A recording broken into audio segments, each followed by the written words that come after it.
Well, I'm a traditional therapist. Initially, I worked not in past life regression or in any of the things that I do today. Primarily, I was working in behavior modification and working with people who had problems with sleeping and with depression, this sort of thing. In time, people would come to me and ask, well, since you are working in hypnosis, is it possible that you could take me into a past life? And I was very imperious in those days. I said, no, I don't do those kinds of things. I'm terribly sorry, but I'm very traditional in my academic orientation, and you would have to go to somebody else for that kind of thing. So what happened to me was that after a number of years passed, I had a client who came complaining of a pain in his side. He told me that he'd been to many medical doctors, had x-rays, and was told that it was all psychosomatic. It was in his mind, and that if he just forgot about it, it would go away. But it was causing him intense pain. He wasn't sleeping well, and so forth. He asked me if I could possibly find any root causes for this in his childhood, if I could regress him to his childhood. So I did this, and we searched, and I looked through many of the early aspects of his childhood, and I could find him not falling on a sharp object or being involved with knives in any way or anything that would cause this very sharp pain in his side. So finally, in frustration, I said to this individual, who, by the way, went very deep very quickly in hypnosis, which is an important part of what I'm saying, because that to me is a key in reaching into the past life work that I now do and my interlife work. I said, go to the source of your pain. Tell me the first time it happened. And suddenly he was on the battlefields of France in World War I, in a British division at the Battle of the Somme, and was being bayoneted. So while the poor fellow had suddenly regressed into a past life, almost getting ahead of me, and he's lying in the mud dying, I'm so skeptical, because that's my nature, that I'm asking him to describe his division patch for me on his arm. What battle is this, I asked. Where are we? Who are you fighting? Because I'm not satisfied that this is really happening to me. So he described all these things very accurately, and since I am an amateur historian, I knew he was accurate. And so I realized that I'd had my first past life case, and I worked in desensitizing him just as I would have done if he'd have been a 6-year-old child who'd speared himself in the kitchen, for instance, while his mother wasn't there. So from that case, I realized that that past life regression was very real. I was still somewhat skeptical. I did a lot more experimenting, of course, and working with people, and a lot more time passed. And then what happened to me was another case, almost by accident. A lady came to me who complained of loneliness and isolation in society, and she felt that she was not really a part of this world, that she just felt so disoriented with the life that she was living and the people that were around her. She was thinking of suicide. And so again, I worked with this lady as I had done with this man, but not in past life work. We talked about a lot of childhood issues. I put her in hypnosis. We worked a lot with her early life and so forth, and really didn't come up with anything. So like with the man I just spoke about, I asked this lady, go to the source of your loneliness and lack of companionship.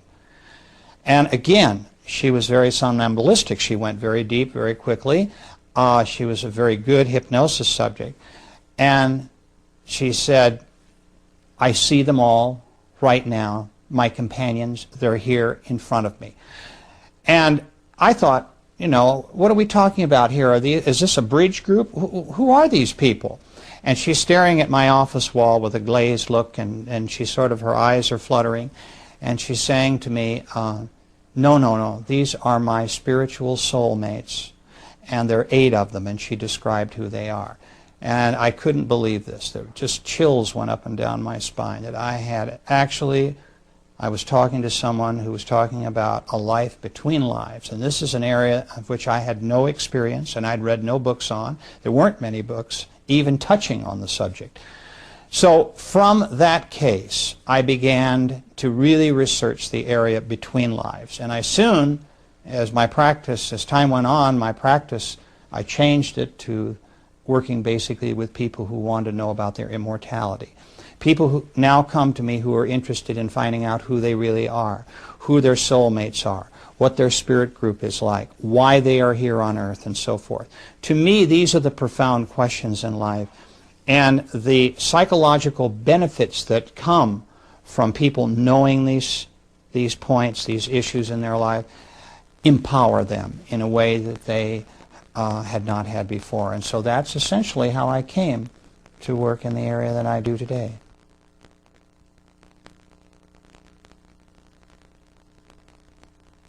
You've got two types of people: those that understand hypnosis and the power of hypnosis and realize that it's for real. The AMA, I might add, has accepted hypnosis as a medical tool since 1958, which is rather late considering how long it's been around.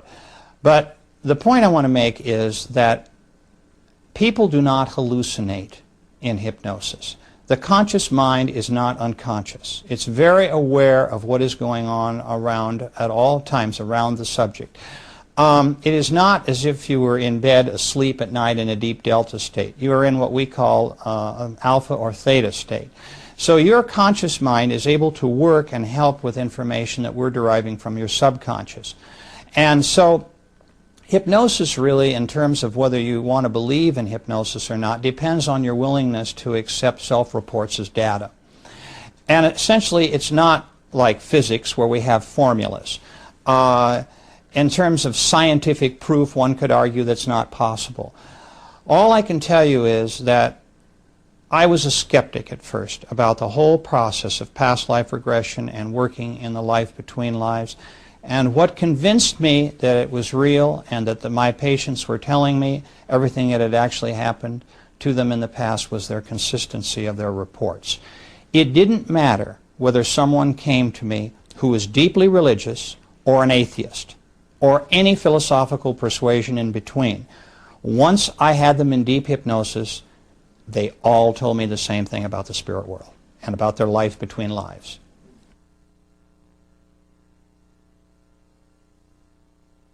At the moment of death, you rise above your body and you look back at it. Now, there have been a lot of near-death experience reports. There have been books written about near-death experiences, and certainly people who have gone through this have appeared on television and radio and have described to the public in many forums how they felt and what they experienced. But you have to keep in mind that in a near-death experience, we're talking about someone who is clinically dead only for a few minutes, so they wouldn't be around to tell what they experienced. In my case, I have a client in hypnosis for some 3 hours, questioning him about these things. They're also in a relaxed state. They're not undergoing any body trauma. So they're able to tell me in a very clear and forthright way everything that happened to them. Now, let me explain that there are two types of souls. There are the more advanced type and there are the beginner type souls. There are really a few more types, but I'll just talk about these, essentially. The beginner soul, that is, the person who has not lived all that many lives, sometimes has difficulty separating from their body. And not that they're not released at the moment of death, but they hang around. They want to go to their funerals, and we're so vain. You know, these people will describe how they want to find out who's coming to their funeral, who's bringing flowers, how much respect is their body being shown, you know, being cremated or being put into the ground or what have you. So you have that type of soul who's not really ready to leave Earth's astral plane immediately because they're a little disoriented, and also they're kind of reluctant to leave this life in which they've, you know, had so much enjoyment. Then you have the second major type, which are those souls who have been around a long time and they're very experienced. They usually leave very quickly. And so both types, when they look back at their bodies, I want to tell you that there is something that's uppermost on their mind, and that is to comfort the loved ones that are left behind. All souls will try to reach out and comfort those who are mourning their deaths. They will try to reach into their minds and soothe them in various ways and give them through thought, powerful thought messages, the understanding that they're still alive. Sometimes it's hard because, of course, when we're undergoing this kind of grief, you can imagine that we're so overcome with grief that we might shut down in terms of these messages. So these souls might not be able to reach their loved ones for perhaps days or weeks or months later. But that is the intent, to make them feel comfortable. Then, as they pull away, souls describe bright lights and tunnels, the same as the folks that tell us who have had near-death experiences that they have seen. Now, let me explain something I think is really important. We've heard a lot about people seeing religious figures who have undergone near-death experience. I find no case in all of the cases that I've had over all of the years that I've been working with people through their death experiences who have ever seen a religious figure. What they see are their spiritual guides. These are those loving beings who are their teachers, who come to them at the moment of death to guide them into the spirit world. Now, I'd like to also say that you may also see people who you have known in this life who have passed on ahead of you who will also come and welcome you back. And this too is a very wonderful experience. For instance, people will see their mothers, for example, or a best friend who may have died in front of them, or a brother or sister, this sort of thing. And it's a very ennobling and beautiful experience for them.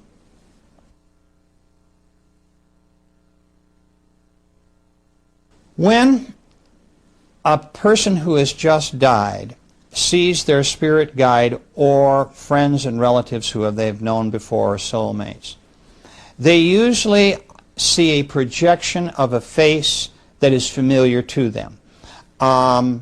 They may take the face of people that they have been in the life that is familiar to the person who has just died, or a face that they particularly like that that person who has just died knows how to identify them from. And so you have a number of different faces. People will describe them as looking like ghosts as they come towards us, and maybe this is where some of our mythology about ghosts comes from.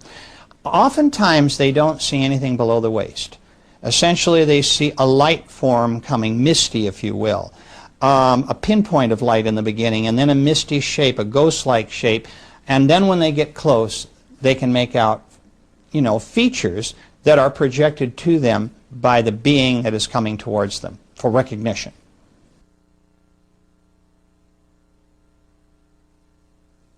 No one that I have ever put in hypnosis has ever seen any demonic figures or hell of any kind.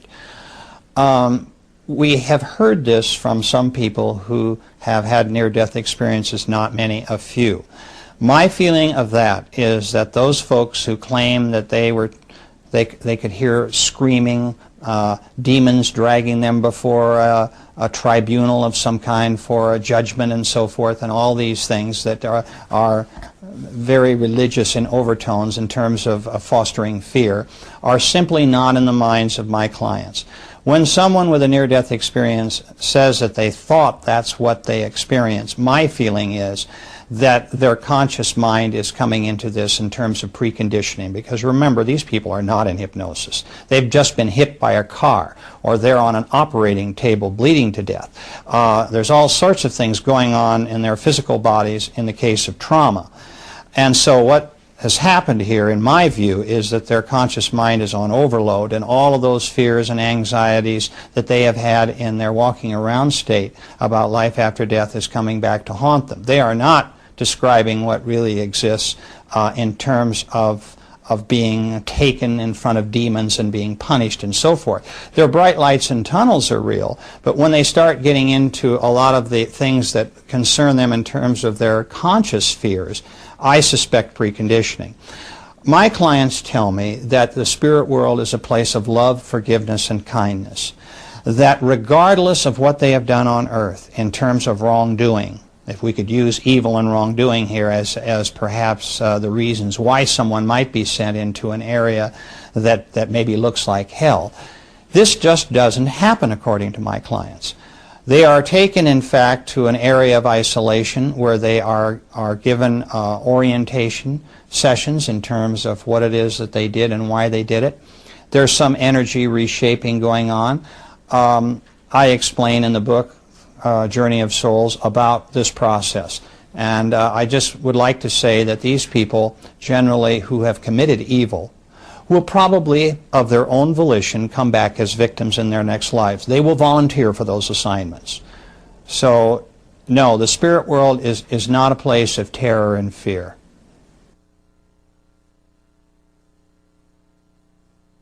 Let me describe to you where I think some people get an idea of a tribunal. And this might be filtering down through their subconscious mind. We do go before a council of what I call elders, wise beings. They've been called the old ones, the sacred ones. There's lots of different names. These are very advanced beings who review the life just lived. Our guides do this. Our guides do this when we first cross over. They talk to us in the privacy of a very quiet setting. And so we can kind of unwind and get re-energized. And then we usually go into our home, if you will, our place in the spirit world where we belong. And we can talk about that in a few minutes. But what I'd like to tell you now is the tribunals concept that I hear a lot about. People worried that they might be hauled in front of demonic judges and made to account for all their sins. These wise beings are more advanced teachers. They rank, if you will, even above our guides in terms of knowledge, understanding, and experience.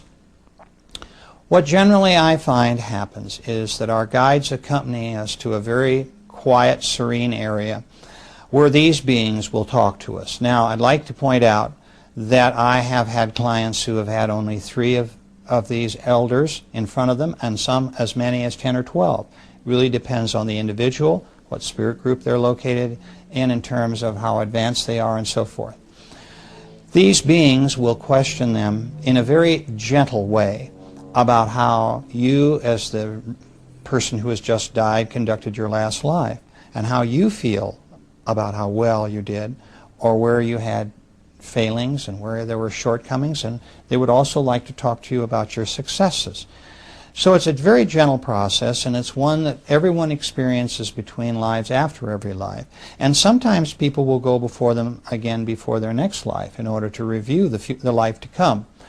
But essentially what they are very wise, understanding beings who will really review with us where we made our mistakes and how we can do better in our next life. This idea of very old souls and very young souls can be confusing. And let me explain why. You might be an old soul in the sense that you've been around since the Stone Age, but you might not have learned your lessons very well or very quickly.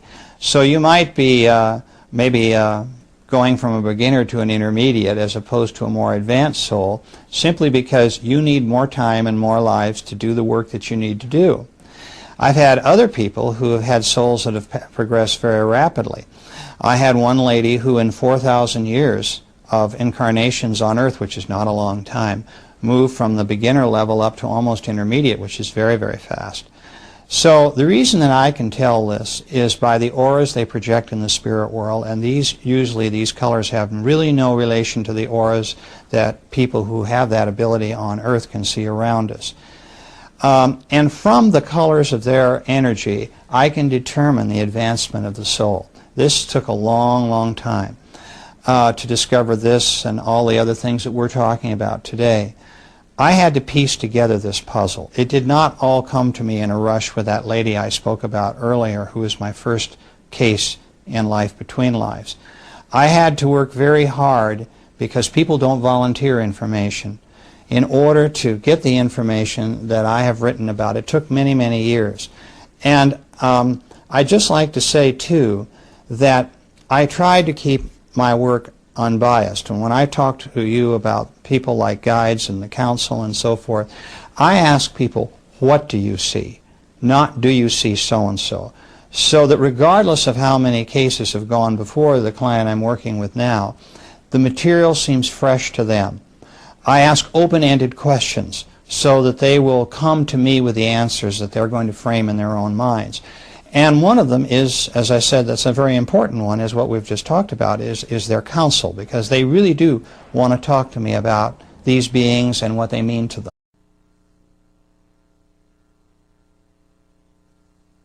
People can get misconceptions from ghosts, and it's my feeling that there are beings who have not left the astral plane yet because they're not ready to. They're very dissatisfied with things. Maybe they were murdered. They want to find vengeance and so forth. They're not forced into the spirit world. Usually they're taken by the hand when they're ready and taken into the spirit world. I might also say that there's another element of this that's kind of unique to my own work in terms of ghosts.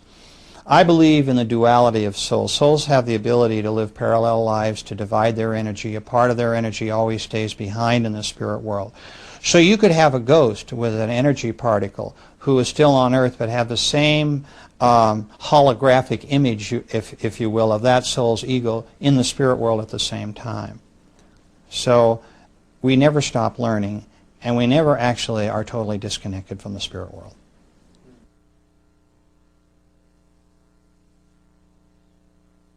Soul groups are one of the most interesting aspects of my work. The reason for this is that people who I take into their soul group are able to tell me their level of advancement based on how the others are doing in their group as well as themselves. This gives me a much broader perspective as to where this individual is in terms of development.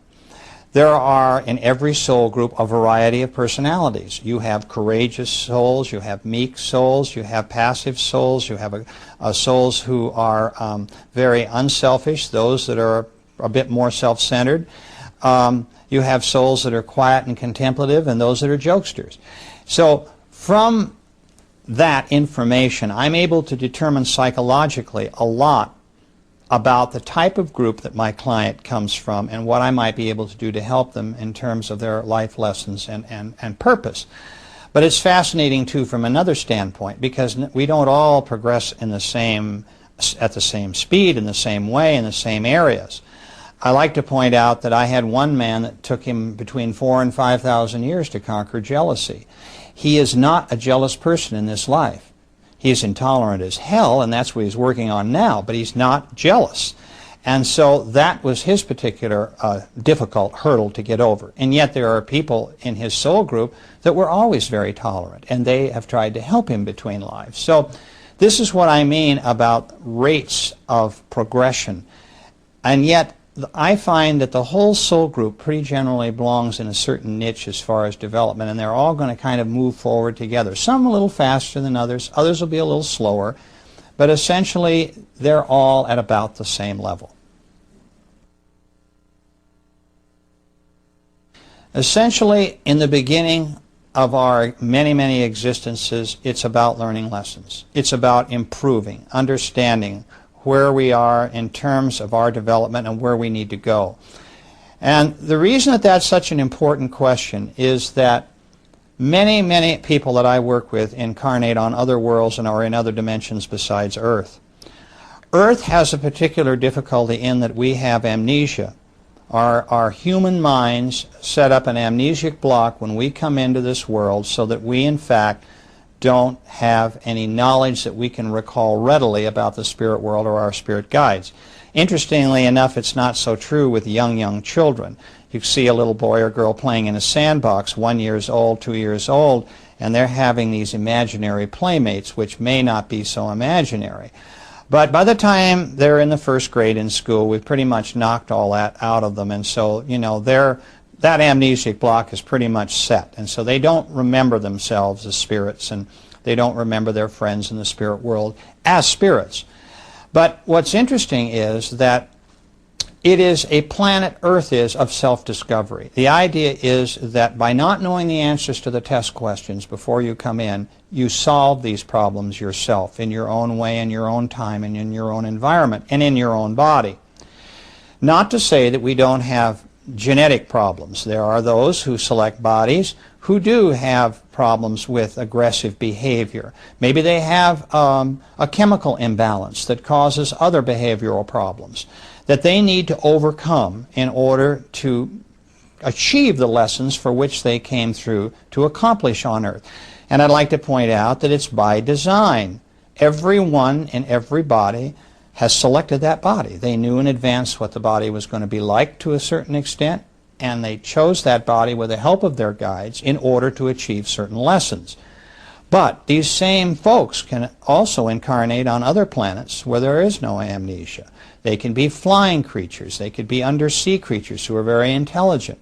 They could be interdimensional shadows. They can be flames. They can be water or gas-like creatures. There are all different ways in which we can progress and learn and understand about who we really are and the power of our energy. Earth is only one school.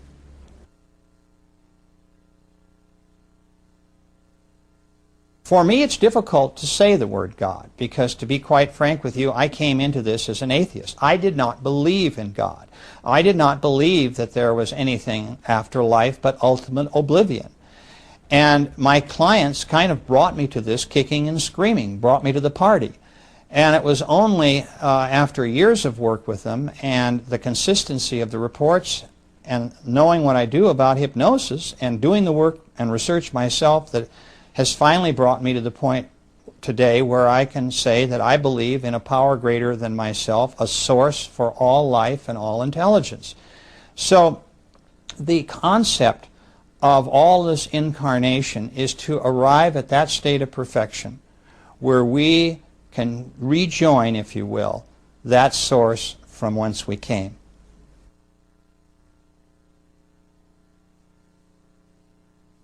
This is one of the most jovial parts, if I could call it that, of my work. Some people think that I spend a little too much time with this and make too light of it. I believe that it's important that everybody know that the spirit world is a place of humor and fun. It is not all business. It is not all the kinds of things I describe in some of my chapters about energy work, creation work, learning to cope with our lessons in classroom type situations. There's a lot of that. But we also have R&R, rest and recreation. And I've had many clients tell me about playing games. Some of the games I hear are like Red Rover, where sides will line up opposite each other and come crashing together as balls of energy in order to unite and blend their intelligent energy. And it's kind of like playing bumper cars. Others will talk about a dodgeball game where they will throw bolts of energy at each other, or playing tag, these kinds of things. And there's a lot more esoteric type games where they can go to other worlds where there is no human life, for example, and frolic, if you will, on that world as spirits who are not there to learn lessons but to simply have fun with each other. And they play. So once in a while when I give a speech about the fact that there is a lot of humor and play in the spirit world, some people get a little upset because they think it all should be very, very serious. And I find that that's just not true.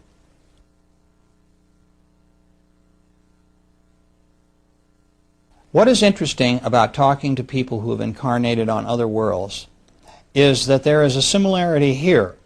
Now, it may be that those people who come to Earth also like to go to certain other worlds because what it is that appeals to them about Earth may also be appealing in terms of another kind of environment that's rather similar. For instance, when I'm talking to large audiences, I ask in the audience how many people in this audience have had dreams where they could fly. Usually 75% of them will raise their hand. Then I will say, how many of you have had dreams where you can swim underwater and breathe, and that you're a very intelligent life form? About half will do that. Then I really narrow the field down. I will ask how many have been giants in their dreams, where everything else is smaller than they are. Only a few hands. And then I might ask how many have been really tiny, tiny beings where everything else is larger than you are, and just one or two out of a group of 100 or 200 people. And what this indicates is, and our dreams do tell us an awful lot about our former experiences, is that many people who incarnate on Earth also incarnate on flying and water worlds. And so I've had a number of clients that have talked to me about being flying creatures, highly intelligent flying creatures, on other worlds and what those worlds were like. And the same for water and how they can swim deep into an ocean kind of atmosphere and how there's cities under the ocean. And they look like not whales or dolphins so much, although there's some of that, but creatures that are so strange that we see them only in mythology. which, by the way, is another interesting area for me because I think a lot of our mythology may well come from these early memories. So I must tell you that there are clients who have had no other incarnating experiences except on Earth, but also many that have had off-world experiences as well.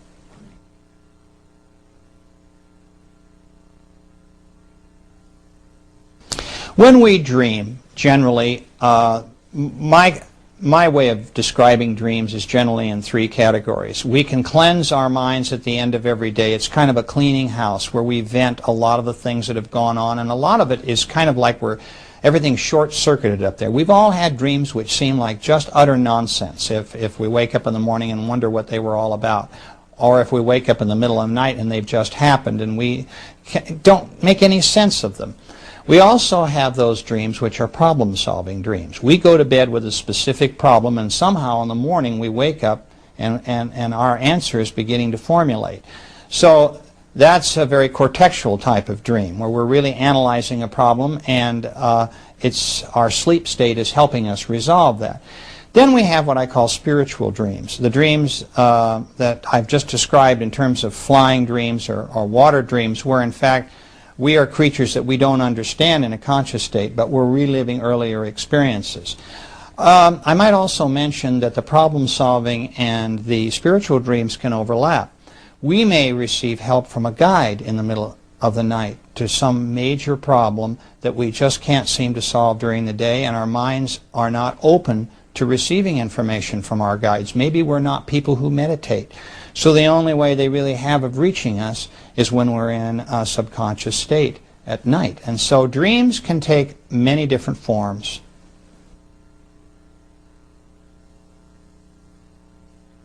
Future lives is an area that I do get into occasionally. Some of my colleagues enjoy working a lot with progression. That's the difference. It's progression instead of regression. And I've heard some interesting, I've had people who have been on starships because they're seeing into the future. A lot of times, though, I don't like working in the future, even when a client is able to talk to me a little about it, because of the fact that I think from a karmic lesson standpoint, it's better that they not know what's coming up. I feel, again, a lot of importance really comes by our discovering and problem solving when the issue is right in front of us. So I'm a little hesitant to spend too much time with that, although I've had many clients who've talked to me, for instance, about the 21st, 22nd century, how overcrowded the next century is going to be on Earth, and how there's going to be a lot of air pollution, and how it's not going to be real easy living around here. In fact, it's made my wife and I come to the conclusion I think we'll wait a century before we reincarnate together again. But I must tell you, too, that the fact of time often comes into this. People who ask me questions about whether it's possible to see into the future are suddenly confronted by this business of time, the past, present, and future all being capsulized into one action. And this is confusing for them. It doesn't bother them so much when we talk about past lives and our current life. But when we get into the future, they begin to see that, in fact, all time there's not an absolute to time. It's not a chronology like it is on Earth. But, in fact, when we are in the spirit world, we're able to see into the future as well as the past. If we were not able to do this, we would not be able to select our bodies and to know a little bit about what's going to happen to us so that we, in fact, can make the determination that this body is going to be right for us. So, as of necessity, people have to come to this philosophic concept that, in fact, past, present, and future is all relative. There's been a lot of work done in recent years by people who are very scientifically oriented on this. A whole new field of quantum mechanics where they believe that everything is electromagnetic light, energy, and that time is essentially motion and not chronology, has come into play, where people have had, I think, a greater understanding as quite possible that there is no real relevance to past, present, and future as far as chronology on Earth. It's difficult for us to accept this because we see the sun come up in the morning, go down at night, there's night and day, we age, We see everything changing around us. So for us, it's chronology. Time is very important as an absolute, but it's not true in the spirit world.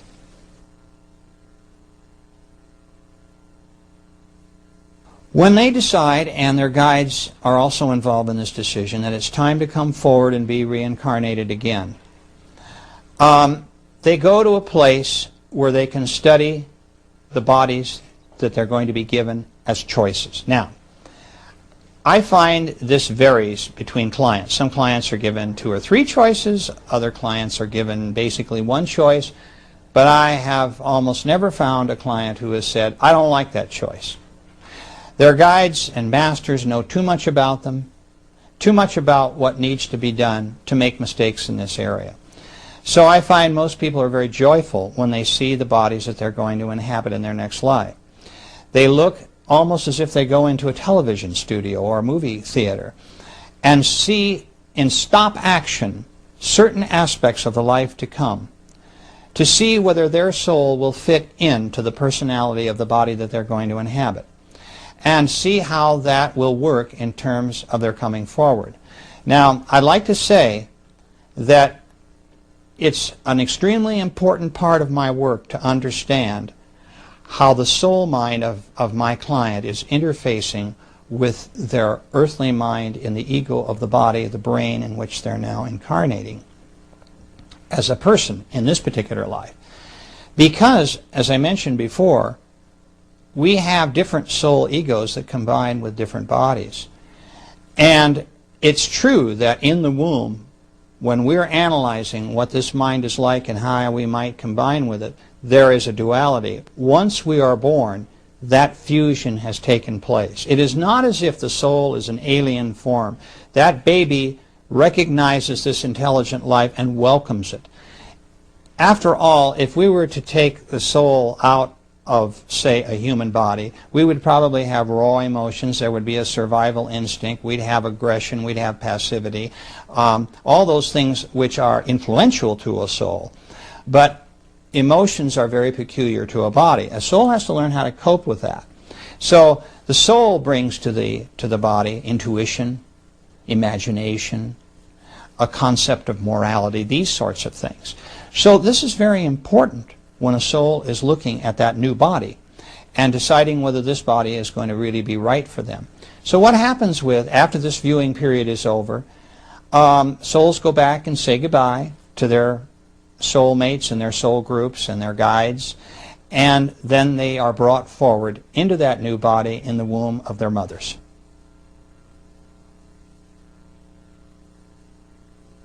My clients describe death as something that is very, very beautiful for them. The trauma that has just gone before is pretty much wiped out at the moment of death. They rise out of their bodies, they realize that they're an immortal being. Oh my God, I'm not dead, is a statement I hear quite often. And they look back at their bodies, and of course all of their memories of all of who they are as souls and all their past lives come crashing in, and they realize that this life they have just lived is transitory. Not that they can't feel sadness for the husband and wife who is at their bedside, for example, or a child. But souls don't feel sadness the same way human beings do, because they're immortal beings. They understand that they will soon be joined by these folks they've left behind. And I can tell you this, that most people feel 2 things. They feel freedom and they feel joy at the moment of death.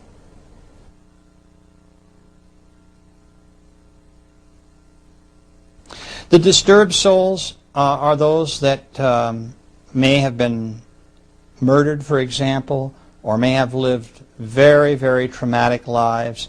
They're very unhappy. The soul, if you will, has been contaminated by the human body through all sorts of genetic, influences and environmental influences that has caused a very difficult life.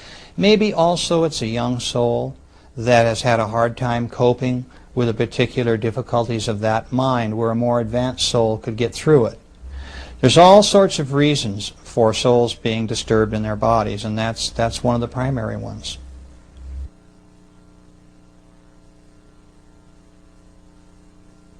I find the different levels of souls are generally on 3 different levels, although I can keep this simple and just say beginner and advanced. In my book, I describe them as beginner, intermediate, and advanced, and there are a couple of grades in between that, but that is a general category. I think that the thing that differentiates the beginner from the intermediate is essentially by the time you reach intermediate level, you're beginning your teacher training. You're given more responsibility. You've had a lot of lives that have been very difficult, and you've been very successful in your life in handling them. One of the primary things that our guides and teachers look at is how we have treated others in our life. What have we done for others as opposed to ourselves? And if we find people who are really quite unselfish and giving people, we know that probably they're moving into the intermediate level. And from the intermediate level to the advanced level is the difference between a soul being kind of at the beginning stage of teaching to one that is a more advanced teacher. And those souls that are more advanced are into work that is very, very demanding.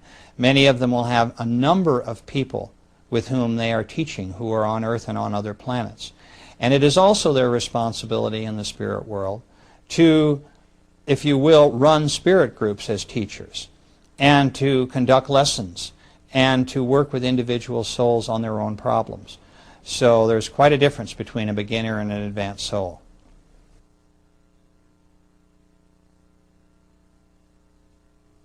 Soulmates can be confusing to people.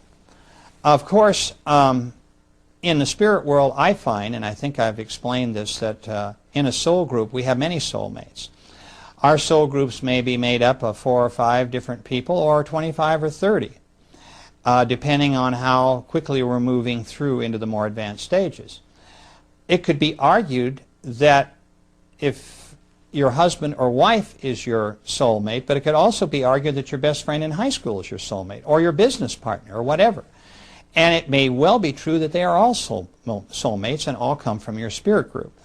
For me, the most intense soulmate relationship is that being with whom we like to reincarnate in terms of a spouse, someone with whom we've been mated in many, many lives, and we often have changed genders. We've been in the male in one life and then a female in another. So this is another measure of the advancement of the soul, because I find, too, that if souls incarnate mostly as males or mostly as females, they haven't yet reached that intermediate level where they can interchange with ease. So soulmates are a very, very important aspect of our lives, and sometimes we learn our greatest lessons with our soulmates.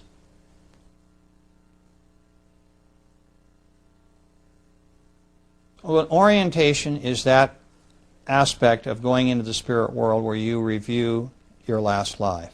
You review what it is that you did right and what you did wrong. Transition is when you move into the spirit world to your place where you live with your other souls who are your group. And there may be other groups that you can see around you. And finally, the last area is when you move forward. That is the time of rebirth and embarkation, if you will. When the time that you have spent between lives now is completed and you're ready to tackle the next life and the next body and go forward with the next lesson that will give you basically purpose in your life.